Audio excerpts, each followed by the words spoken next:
नमस्कार, हमारे चैनल में आपका स्वागत है। आप देख रहे हैं Republic India news. BSP supremo Mayawati ने अपने बयान में बताया कि दलित एवं गरीबों की हालत बहुत दयनीय है। मौजूदगी की सरकार दलित एवं गरीबों को नजरअंदाज कर दे रही है। मौके पर हमारे संवाददाता मौजूद है, आइए दिखाते हैं हम उनकी एक रिपोर्ट। उत्तर प्रदेश में ही नहीं, पूरे देश में जो अनुसूचित जाति और जनजाति के लोग हैं, उनकी स्थिति काफी बड़ी दयनीय रही है। हर क्षेत्र में आज भी हमें ये पिछड़े हुए नजर आते हैं। इसका सबसे बड़ा कारण ये है कि आज़ादी के बाद जितनी भी सरकारें बनी हैं, चाहे वो केंद्र में बनी हो या प्रदेश में बनी हो, हमारी पार्टी की सरकार को छोड़कर पूरब में जितनी भी सरकारें बनी हैं, तो उन सरकारों ने दलित शोषित समाज के लिए कानून कायदे तो बनाए, विभिन्न पहलुओं को ध्यान में रखकर, लेकिन उन कानून कायदों पर अमल नहीं किया गया। जैसे डॉक्टर अंबेडकर ग्राम विकास योजना बनाई गई 1990 और 91 में, और 1990 से लेकर 1995 तक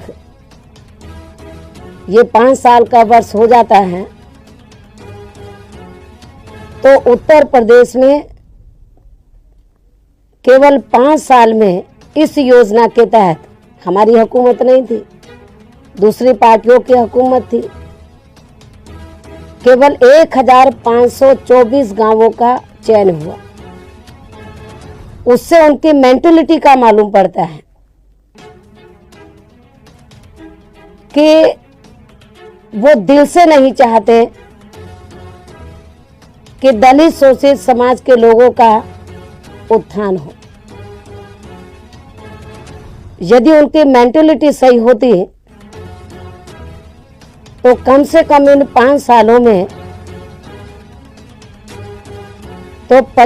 लगभग 25,000 गांवों का तो चयन होकर तो काफी डेवलपमेंट का कार्य हो जाना चाहिए था, लेकिन ऐसा नहीं हुआ। और 1995 में जब पहली बार बहुजन समाज पार्टी की सरकार बनी, तो हमने डॉक्टर अंबेडकर ग्राम विकास योजना के तहत जो डेवलपमेंट के काम थे उनको बहुत तेजी से शुरू कराया, लेकिन हमारी ये सरकार ज़्यादा दिन तक नहीं चल सकी। लगभग 4.5 महीने के बाद, सरकार गिरने के बाद, उत्तर प्रदेश में प्रेसिडेंट रूल लगा, और प्रेसिडेंट रूल में ये सभी डेवलपमेंट के कार्य रुक गए। लेकिन जब दोबारा से उत्तर प्रदेश में हमारी सरकार बनी 21 मार्च 1997 को, तो हमारी सरकार ने ये तहिया किया,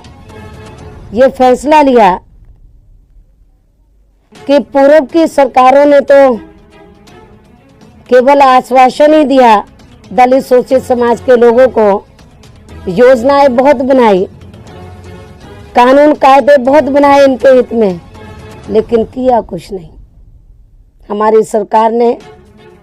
ये फैसला लिया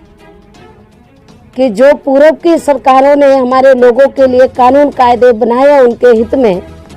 जिनको इम्प्लीमेंट नहीं किया गया, हमारी सरकार उसको ईमानदारी और निष्ठा से उसका पूरा इम्प्लीमेंटेशन कराएगी, उसको लागू कराएगी। इसलिए हमने डॉक्टर अंबेडकर ग्राम विकास योजना के तहत 1990 से लेकर जो भी अब तक के चयनित गांव थे उनमें टाइम बाउंड प्रोग्राम रखा और टाइम बाउंड प्रोग्राम रखकर डेवलपमेंट के कार्यों को तेजी से शुरू कराया गया। तो जब हमारी सरकार ने सख्त स्टेप्स लिए इस योजना के तहत डेवलपमेंट के कार्यों को पूरा कराने के लिए, तो देहातों में बड़े पैमाने पर लोगों को काम होता हुआ नजर आया। आज अनुसूचित जाति और जनजाति के लोग हमें बड़े पैमाने पर खुश होते हुए नजर आ रहे हैं। और इसके साथ साथ हमारी सरकार ने ये भी फैसला लिया कि जो दबे कुचले लोग हैं तो उनके पास रहने के लिए ज़मीन नहीं है, उनके पास खेती करने के लिए ज़मीन नहीं है। जो पढ़ लिख जाते हैं उनको छोटी मोटी नौकरी मिल जाती है, लेकिन हमारा समाज तो बड़े पैमाने पर आज भी देहातों में रहता है, बड़ी बुरी हालत है। तो हमने 1995 में भी ये फैसला लिया था जब पहली हमारी सरकार बनी, और दोबारा सरकार बनने के बाद भी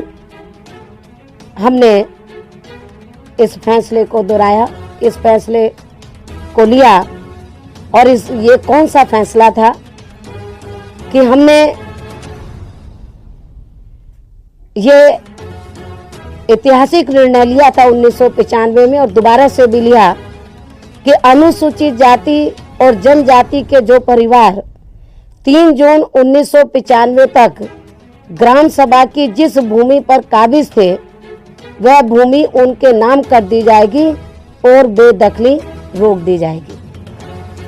इस किस्म का निर्णय हमारी सरकार ने 1995 में भी लिया जब मेरे नेतृत्व में सरकार थी, लेकिन जब प्रेसिडेंट रूल लगा तो इस निर्णय के ऊपर कोई अमल नहीं हुआ। और जब दोबारा हमारी सरकार बनी फिर दोबारा से निर्णय लेकर तो हमने अनुसूचित जाति और जनजाति के लोगों को, गरीब और मजलूमों को इस निर्णय के तहत हमने काफ़ी फायदा पहुंचाया। उत्तर प्रदेश में जो ग्राम सभा की ज़मीन है तो हमारी सरकार ने नियम अनुसार ही तो ज़मीन भूमिहीन लोगों को दी, लेकिन सवाल तो ये है कि मेहनत करने वाले तो दलित शोषित समाज के लोग हैं, लेकिन उनके अपने खेत नहीं है, दूसरों के खेत में खेती करते हैं और उनको खेती करने के बाद जो मजदूरी मिलती है वो भी बहुत कम मिलती है। पूर्व की सरकारों ने भूमिहीन लोगों को खेती करने के लिए पट्टे तो काट दिए, तो कागज पर तो पट्टे लिख दिए, लेकिन उस पर कब्जा नहीं दिलाया। कब्जा दबंगों का बना रहा, कब्जा दूसरे लोगों का बना रहा। तो उससे साफ जाहिर होता है कि जब दलित शोषित समाज के लोग अपने हक और हकूकों के लिए चिल्लाते हैं और जब दूसरी पार्टियों को लगता है कि अब हमारे को खतरा नजर आ रहा है, हमारा वोट बैंक खिसक रहा है, सरकारें घबराती हैं, तो तब वो हमारे वोट बैंक को आकर्षित करने के लिए कानून कायदे तो बढ़िया बना देते हैं, कागज में भी उनके हक हकूक दे देते हैं, लेकिन प्रैक्टिकल में उनको वो हक हकूक उनके नहीं मिल पाते, उनको कब्जा नहीं मिल पाता। पट्टे हमारी सरकार ने 1995 और 1997 में जो जमीन नहीं बटी थी या जिनके पट्टे नहीं कटे थे, जो सरकार के पास पड़ी हुई थी ज़मीन, तो उस ज़मीन के कुछ 1995 में पट्टे काटे गए, 1997 में काटे गए। लेकिन सवाल ये है कि पूर्व की सरकारों ने जिन्होंने भूमिहीन लोगों को, दलित शोषित समाज के लोगों को जो पट्टे काटे थे, जो जमीन कागज पर दी थी, लेकिन उसके ऊपर उन्होंने कब्जा नहीं दिलाया, तो वो तो ना के बराबर रहा। तो इसलिए जब 1995 में पहली बार हमारी सरकार बनी, तो उस सरकार के दौरान भी विशेष अभियान के तहत तो पट्टा कब्जा अभियान पूरे उत्तर प्रदेश में चलाया गया। और जब दोबारा सरकार बनी, तो इस सरकार के दौरान भी जो पट्टे कट चुके थे लेकिन कब्जा नहीं था हमारे लोगों का, कब्जा दमंग लोगों का था, तो पूरे उत्तर प्रदेश में फिर दोबारा से ये कब्जा अभियान, पट्टों पर कब्जा अभियान पूरे प्रदेश में चलाया गया। और इस अभियान के तहत हमारी सरकार ने ये निर्देश दिए कि पहले आप ये वेरीफाई करें कि कितने पट्टे कट चुके हैं लेकिन कब्जा दूसरे लोगों का है। इसका आप सत्यापन करें, इसकी जांच पड़ताल करें, और कितनी ज़मीन उत्तर प्रदेश के हर जिले में कितनी ऐसी ज़मीन अभी और पड़ी है कि हम भूमिहीन लोगों को और पट्टे काट सकते हैं। ये पहला मौका हमारे लोगों को मिला कि जब 1995 और 1997 में जब गरीब और मजलूमों की सरकार बनी और मेरे नेतृत्व में सरकार बनी, तो जो पूर्व में जो कानून हमारे लोगों के हित में बने हुए थे, चाहे वो डॉक्टर अंबेडकर ग्राम विकास योजना हो, चाहे वो पट्टों के तहत भूमिहीन लोगों को ज़मीन देने का मामला हो,